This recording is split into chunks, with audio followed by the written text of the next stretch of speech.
Hi friends, పులిహోర చేసుకునే విధానం. చింతపండు పులుపు తీసుకుంటున్నాం. పులుపు తీసుకున్న తర్వాత ఆయిల్, బెల్లము, పసుపు వేసుకుంటున్నాం. వేసుకున్న తర్వాత మనం స్టవ్ మీద పెట్టుకున్నాం. స్టవ్తో చిన్న మరుగు వస్తుంది. మరుగు వచ్చిన తర్వాత చక్కగా పడాలి, చెక్కదనం రావాలి. మరుగు వచ్చింది ఫ్రెండ్స్, చెక్కదనం వచ్చింది. ఇప్పుడు రైస్ పెట్టుకుంటున్నాం. రైస్ పెట్టుకున్న తర్వాత దించుకొని రైస్ తయారైపోయింది ఫ్రెండ్స్.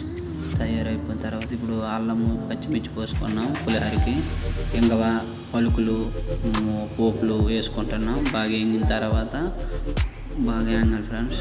బాగా వేగితే చూడండి, బాగా వేగితే కానీ మనకి అవకాయ, కరివేపాకు, మిరపకాయలు, పచ్చిమిర్చి, అల్లము వేసుకుంటున్నాం. జీలకర్ర, పసుపు, కరివేపాకు, జీలకర్ర, పసుపు అన్నీ వేసుకుంటున్నాం.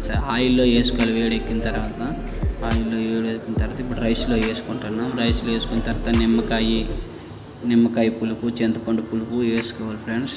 వేసుకున్న తర్వాత ఉప్పు, సాల్ట్ వేసుకోవాలి. సాల్ట్ వేసుకుంటే మనం కలుపుకుంటాం. పులిహోర తయారైపోయింది friends. Thank you friends. Subscribe చేయండి, లైక్ చేసుకోండి ఫ్రెండ్స్.